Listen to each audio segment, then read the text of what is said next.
Alrighty, we're back. So let's see, where do we go to find out about spooky research?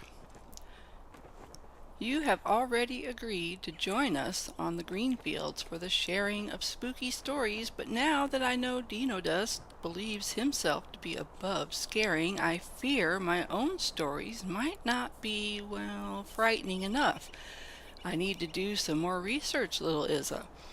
Can I ask you to make a trip to Truck Burrow and to secure the assistance of Donna Mira Took, the librarian of Great Smeals? She has an unrivaled understanding of the contents of the library, and she will certainly know where to find a tome or two with the scariest of Hobbit stories. Find me suitably scary stories, and I will make one or two further arrangements, and we will be ready for the telling of tales when it is dark enough. Ooh, so we're going to the library in Tuckborough, and that is where we do the quest when you're beginning. You do the quest for the, what is it, the guy, and he likes the ribs and stuff like that, but there's a squirrel. Anyway, it's a cute quest. I always love doing it. Every avatar I've ever had has done that quest, so. And I think I've had, what, I got 12, maybe a couple more over the years. Alright, so let's head over to the Great Smeals.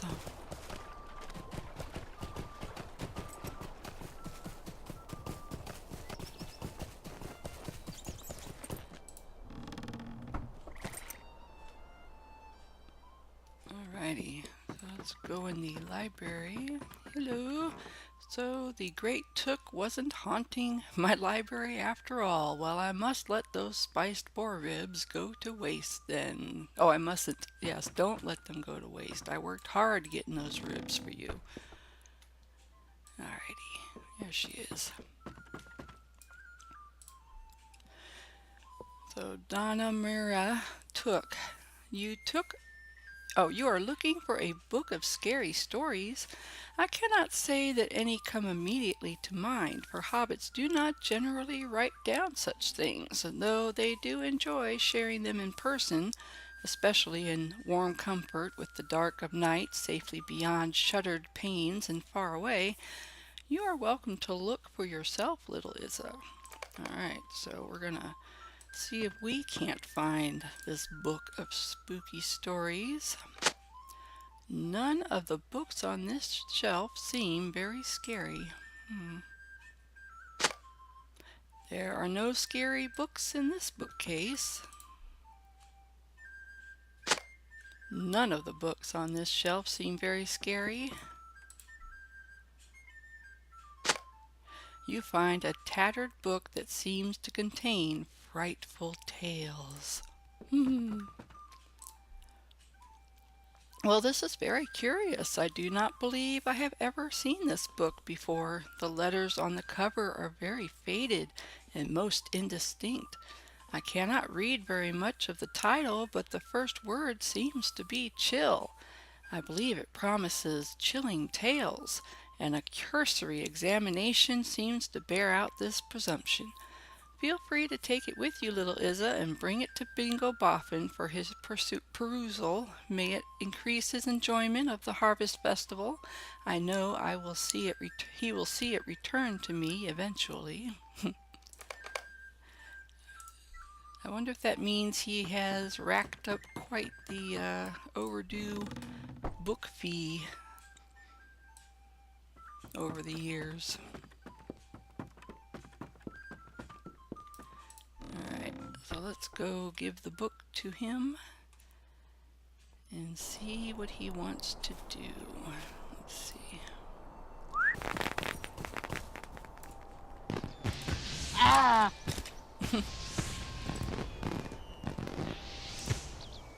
Ah, this book looks perfect, little Isa. Thank you. I shall spend some time becoming acquainted with the tales within, and it will be time to share spooky stories before you know it.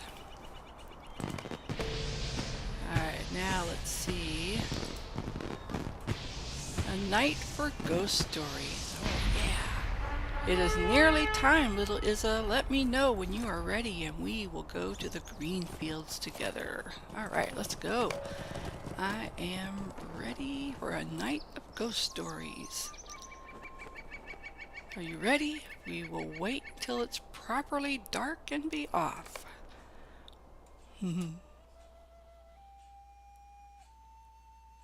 Yeah, I forgot to tell you that these quests, I believe you can only do them once, and then that's it. Ooh, look at the moon. And then I guess they'll have them again next year. But they're not repeatable, not all of them. Alright, let's see. This is the perfect night to share spooky stories, little Isa. Let's see, even better than I had hoped. Many of my cousin Prissa's children have told me they have their own stories ready to share, and I have one of my own as well. Bolster your courage, my friend, and let us celebrate in the scary spirit of the season. Alright, you can choose who gets to tell the first story. Who shall tell the first story then? Let's see if Esmeralda wants to tell one. I would be happy to go first if I had a story prepared, but I think I will just listen for now. Alright. What about you? Do you have a story, Miss Angelica Boffin? Ooh, she does. Alright, let's see if we can get to where we can see what's going on. No? Oh, darn. There, now we could see, at least we could see the fire. We could pretend we're sitting out with them under the moon. A night for ghost stories. Many, many years ago, long before our family trees had so much as sprouted, there was a small village on the banks of the Brandywine, not far from where Stock is located today. One of the prominent figures in this village was a fellow named Gerd Goodcliff. He had the respect of his neighbors and was consulted about many of the matters that faced the town. It was widely held that when the time came for the mayor to step down, Gerd would easily be chosen to take his place. One day Gerd was walking among the reeds at the river's edge when he heard a small voice among the rushes. How curious, he thought to himself, and then he squatted down in the mud to find the owner of the voice. Finding nothing, he prepared to stand once again, but before he could, a large black cat padded out of the reeds. Well, hello there, he greeted the cat and turned to go. Hello yourself, it said to him. Gerd was most surprised, for this was the first time a cat had ever spoken to him. Once he recovered himself, he found that the cat was not simply talkative, but quite friendly as well. It introduced itself as Green Eyes and said that it came from a faraway land in search of a home. Gerd was happy to offer Green Eyes such a place at his own humble burrow, and Green Eyes contributed in his own way, keeping mice and other undesirables away from Gerd's pantry. In time, Green Eyes proved capable at finding much more than mice. He would stalk throughout the village, creeping into half-open windows and pushing open unlatched doors. He learned many interesting rumors and overheard much gossip about the Hobbits of the town, and he recounted each salacious morsel to Gerd with delight. Gerd began to look upon his neighbors with distaste and distrust, and he found he could no longer stand to engage in conversation with them. He became cold and distant, and other hobbits avoided him when they saw him on the road, crossing to the other side rather than speak with him. When they returned to their homes, Green Eyes would follow behind and listen while they called Gerd off-putting, odd, and unfriendly. The cat recounted these stories to Gerd with regret, but his tail twitched back and forth happily. "I don't need these liars as friends anyway," Gerd told him one day. "I have you, Green Eyes, and you're the only friend this hobbit needs." Green Eyes nodded, his tail twitching. Not long afterward, a day came when Gerd could not find Green Eyes anywhere. Despairing and certain that one of his neighbors had done some harm to his friend, he ran screaming out into the center of town. Folk watched his raving progress through the village, and their whispers were no longer hushed or hidden. Madly, Gerd ran down to the banks of the river, and there at last he found his friend. Green Eyes stood among the reeds, and with his two front paws he pushed a small boat out into the river. He clambered into it and turned back to face Gerd as it floated out on the current. "Why, Green Eyes? Why must you leave?" Gerd called after him. Green Eyes did not respond, but only watched him silently until the current bore him away and out of sight. No one knows what happened to Gerd Goodcliff after that, but he never came back to town. He never became mayor. But there are some who say that if the moon is high in the sky, like it is tonight, you might catch a glimpse of Green Eyes on his boat floating away down the river, his tail twitching, twitching, twitching. Ooh, that's scary. I wonder if Gerd maybe tried to swim after Green Eyes. So if you see a black cat, stay away. It could be Green Eyes. Well, that was certainly something. Who should go next? Who should go next? Alright, so Dino says, "I think I have made myself very clear, little Izza. I am not telling a story. Pick someone else." Ooh, party pooper. Let's see. How about you? Who is this? Oh, Griffo. I'll bet this will have to do with food. Alright, let's see. My story is a cautionary tale, but I urge you not to discount it, for it is also true, very true. The events of this story took place not so very long ago, shortly after the new homesteads were made available in the Shire. A very old and by most accounts rather unpleasant hobbit, the widow Spinner, was enamored of one of the homes on Myrtle Court. Ooh, I know where Myrtle Court is. That's right down the street from where my house is. And she greatly desired to purchase it. She was not the only interested buyer, but she had the most money to spend, and she was able to outbid her chief rival, a young hobbit named Bob Newbuck. She purchased the most desirable home on Myrtle Court, and she lived there for several months, much to Bob's consternation. Well, Bob wasn't one to give up, even when losing a contest, and he made it a point to pass by Myrtle Court as often as possible, scowling in the direction of the widow Spinner's home at every opportunity. One night, as he passed by the lane, he heard a strange voice calling in the darkness. He looked more closely and saw the widow Spinner standing in the yard beside her burrow, wearing a long nightshirt and a sleeping cap. Crazy old bat, Bob thought to himself as he continued down the lane to his own comparably disappointing and cramped burrow. Thinking back on that curious sight some time later, Bob decided that he might have been the last person to see the widow Spinner before she disappeared. Indeed, no one else could tell the sheriffs what had happened to her and where she had gone.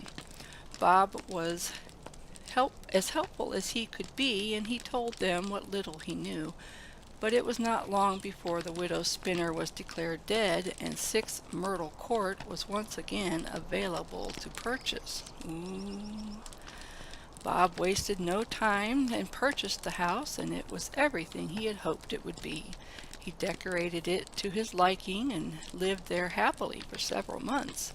He was lying in bed one night, sometime after midnight, when he heard a voice. "Help me!" it called from somewhere outside Bob's cozy bedroom. "What is that?" Bob wondered to himself and pulled the covers up to his chin. "Help me!" the voice called again. Bob squeezed his eyes shut, but then decided that the morning was too far off and there would be no escaping the plaintive voice. He followed its call out of his bedroom, down the hall, and finally outside. The air was cold and the night was dark, and he was able to hear the voice clearly enough to follow it to the side yard where the well was dug. Sure enough, the voice echoed up from the dark hole in the ground. "Help me!" it asked again. Bob leaned over the hole and scowled. "Spinner, if that is you down there," he began, but he wasn't able to finish the thought before something slammed into his back and he slipped on the wet grass. Bob tumbled down the well and everything went dark. When he awoke, he was lying half in and half out of the water, deep inside the well. A crevice in the wall opened into a chamber dug out of dirt, and he was wedged painfully in that crack. He felt woozy, and it was hard to make his eyes focus. Gradually they did, and he saw the widow's spinner sitting on the floor, leaning against the wall of the dirt chamber, a teapot and several plates arranged around her. "Help me," the voice said once again, and Bob realized that it came not from the widow's spinner, but from somewhere much closer, right by his ear. "Help me set out the tea," it continued. "She will be so happy to have someone over for tea." Something pulled at his arm roughly, and Bob disappeared into the dirt chamber, and he was never seen again. I heard that 6 Myrtle Court is available for purchase again if you don't mind tea at midnight. I'm going to have to go look and see which house is 6 Myrtle Court, because I think there is one. He says he gave himself the shivers. Whoops. Listen to spooky stories. Okay, not at all. Is it my turn? I have a good story to tell. I bet you do. Let's see. Let's do this. Okay. The story I am about to tell is older than each of the others we have heard tonight, for it dates from the earliest days of the Shire and is recorded in a very few places. I found it in a book that little Isa retrieved from the library of Great Smeals. But it seems to me that there are few copies of that book ever made. Once I tell you this story, it will live on, and you should all remember it. Even in the earliest days of the Shire, festivals were already important to our distant ancestors. Were there boffins even then? I'd like to think so, although I have not seen a family tree that extends back that far. Certainly some branches of our family tree bear similar names to those earliest inhabitants of the Shire, and I have seen accounts of Esmeraldas, Marigolds, Griffos, and Foscos. But I'm getting distracted. A young girl by the name of Menegilda desired to win a dance competition, but her chief rival, one Peony, excelled at the art and bested her at every opportunity. Menegilda was obsessed with winning the great prize, and she became convinced that Peony owed her success to the violet shoes that she wore. Menegilda hatched a plan to steal the shoes. She surprised Peony on the banks of the Brandywine and demanded she hand over the shoes, and Peony refused and said there was a spell on the shoes. They would work only at her command, and they would do Menegilda no good at all. Menegilda was not dissuaded. In fact, the revelation that the shoes were enchanted filled her with happiness. At last an explanation for her continued failure to beat Peony at dancing. Peony removed the shoes and threw them at her rival. "Fine," she cried. "Have them. I will tell my father what you've done, and you won't be allowed to dance at all." This was a mistake, but Peony did not understand the rage that seethed within Menegilda's heart. Menegilda charged at her with arms raised, and she pushed Peony into the river, and she never surfaced. Menegilda put on her stolen shoes and returned to town. There were whispers, but no one had seen her encounter with Peony, and it was believed that Peony may have run away, seeking her fortune beyond the borders of the Shire. Menegilda did not care. Her every thought was bent on winning the next dance contest.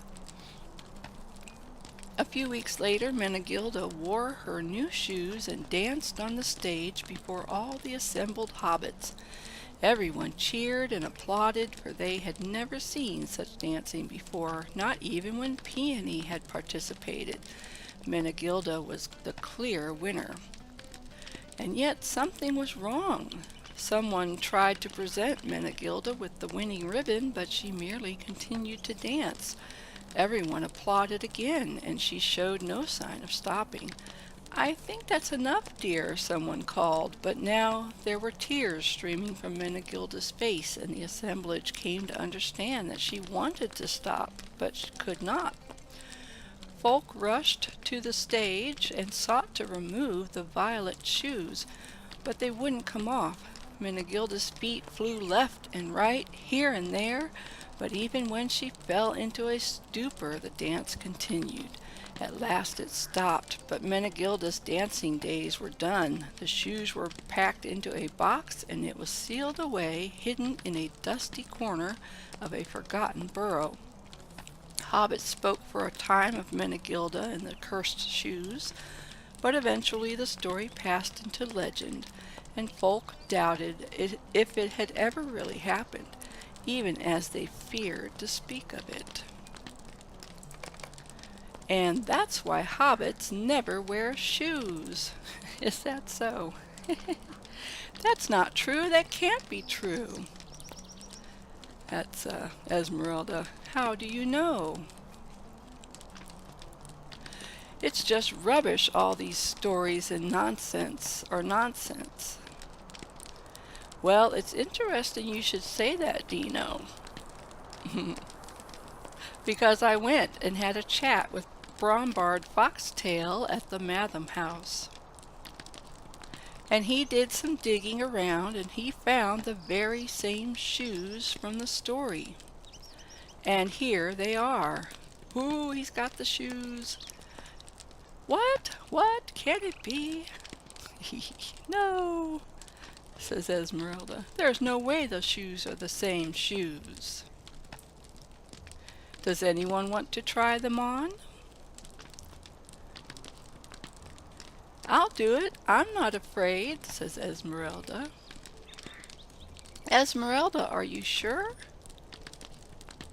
I'm not scared, Mother.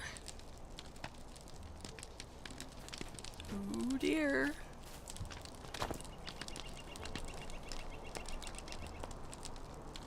They fit perfectly.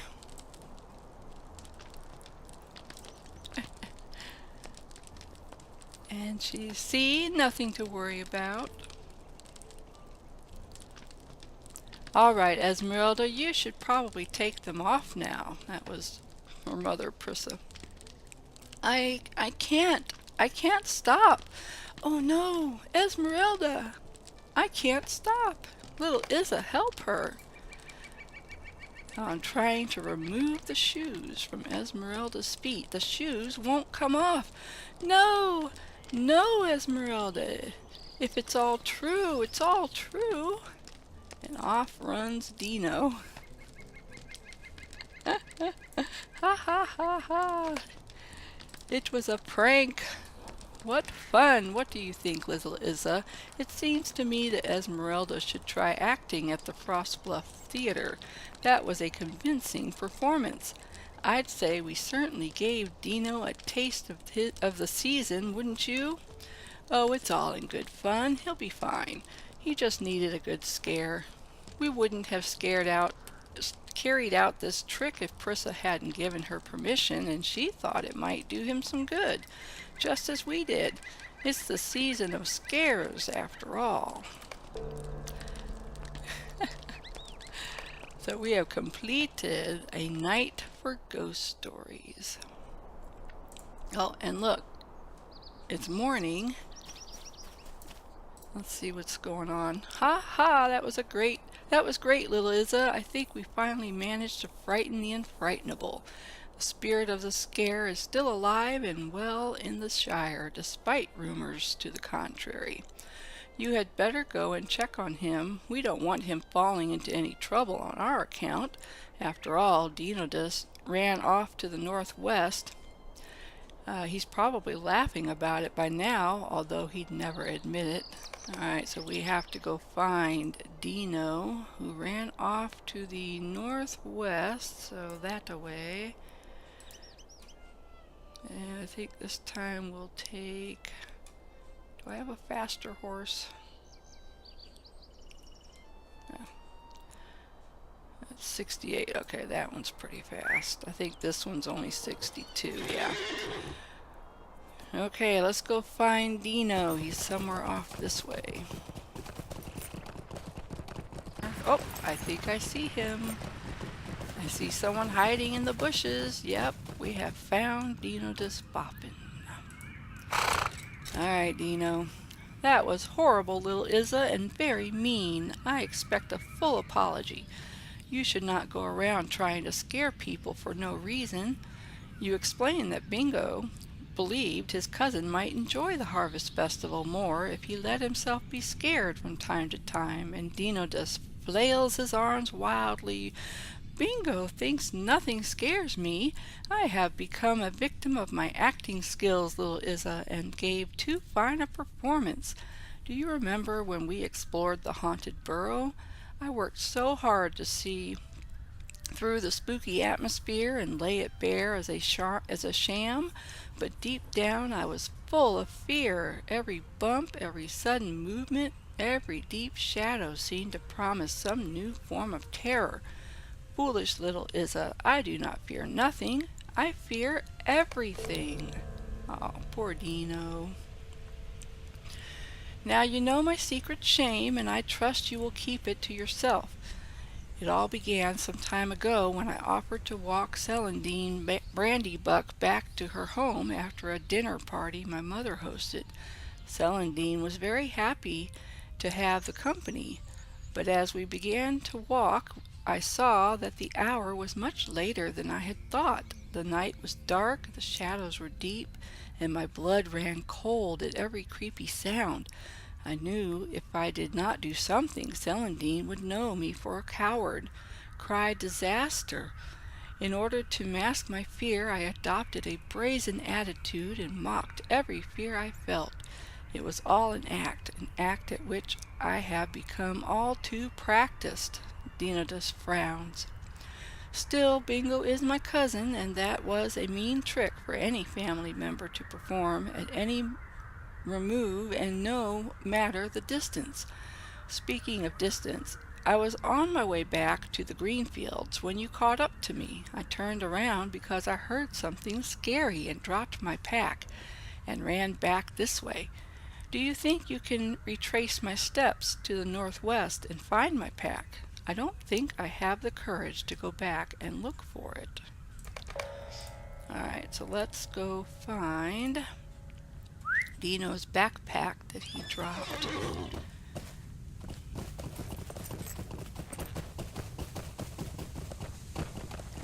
I'm surprised he didn't get eaten by all these bears. Ooh, it's getting dark.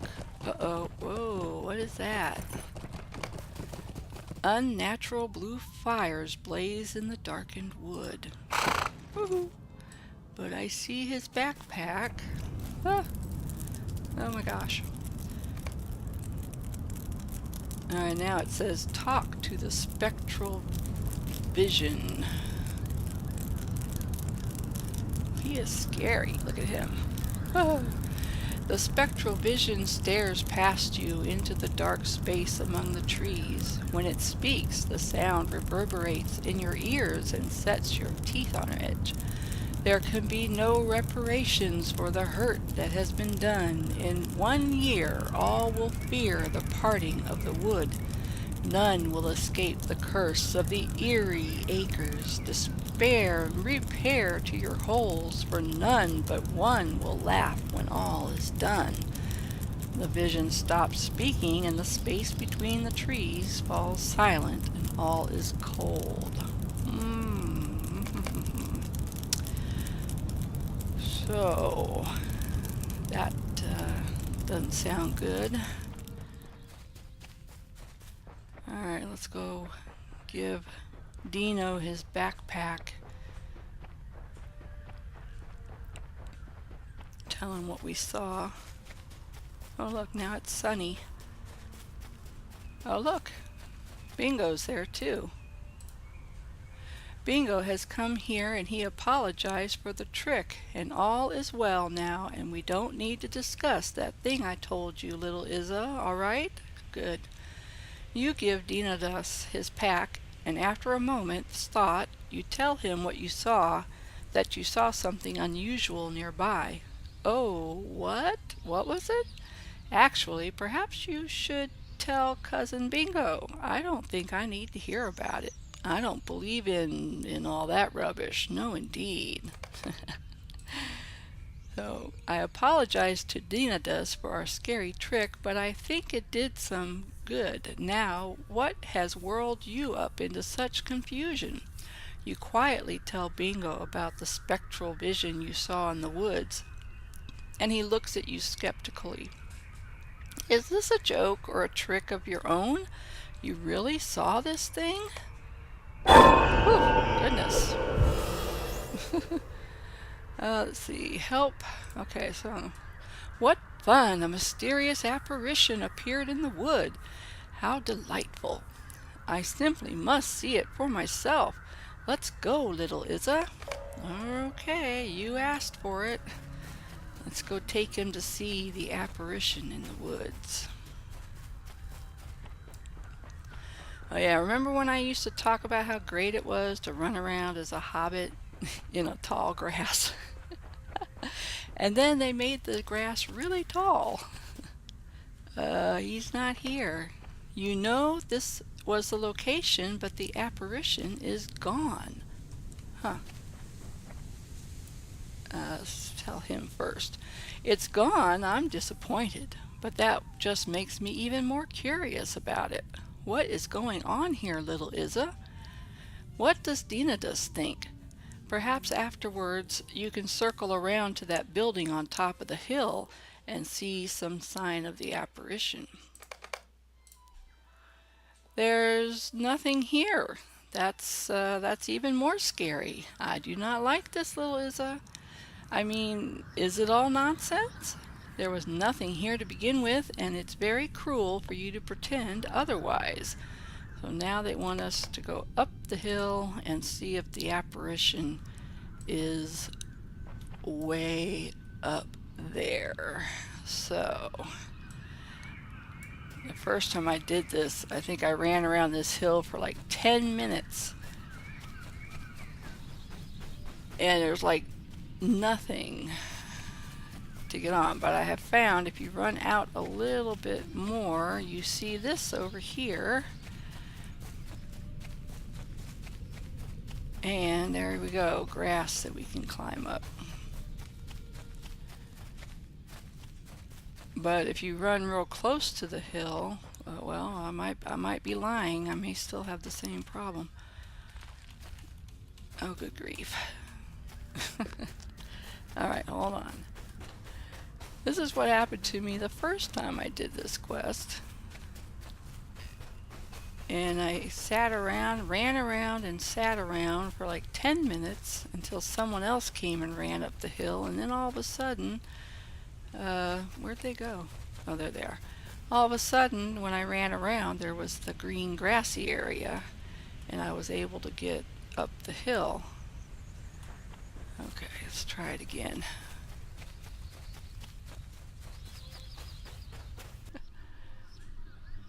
Okay, let's see if it's this one, because I have now gotten lost. I don't know where I'm going. Okay, I think this might be it. That's strange. Alright, I see nothing unusual on the approach to the ruined building. Maybe it's... No, it's definitely this building. You stand atop the ruin but see no sign of the spectral apparition. Okay, so here's the steps, and as you can see, there's a nice hill that you get to run down, right? And there's the bottom part that we were running around. And I think Bingo and... there they are, right there. And there's a drop-off. So that is just the weirdest thing, that you can't ever find the silly hill at first. Okay. So Bingo, you didn't see anything. I'm not surprised. Whatever was here, it clearly does not want to be seen again. I wonder why. My mind is full of questions, little Izza. This is truly an autumnal mystery.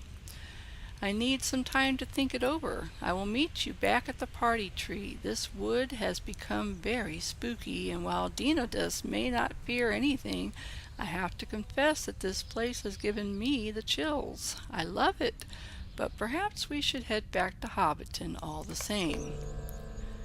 Yes, I agree. Let's head back to Hobbiton. So, talk to Bingo near the party tree. Alright, so let's head over.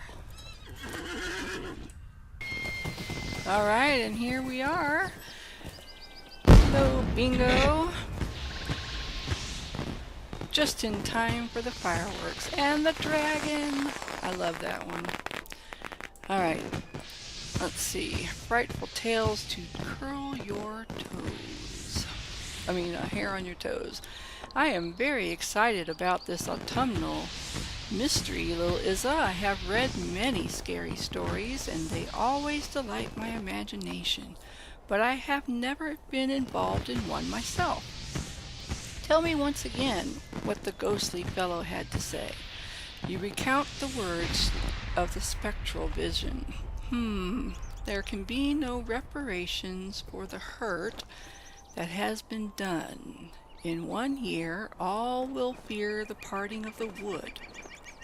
None will escape the curse of the eerie acres. Despair and repair to your holes, for none but one will laugh when all is done. Do I have that right?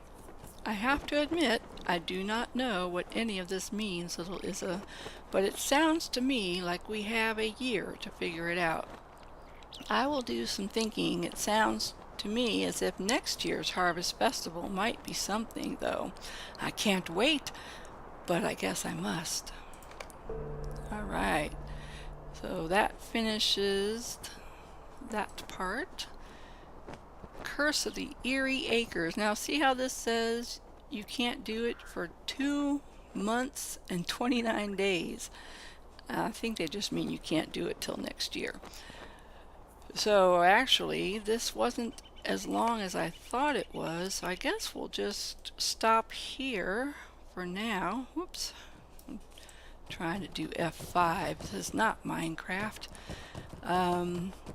Yeah, so we'll come back and we will do some spooky stories. Well, not spooky stories, but more spooky. Alright, look. Why do you do that to me? Shivers. Is that it? Nope. Okay, I don't know. So yeah, we'll see you in a little bit. Bye.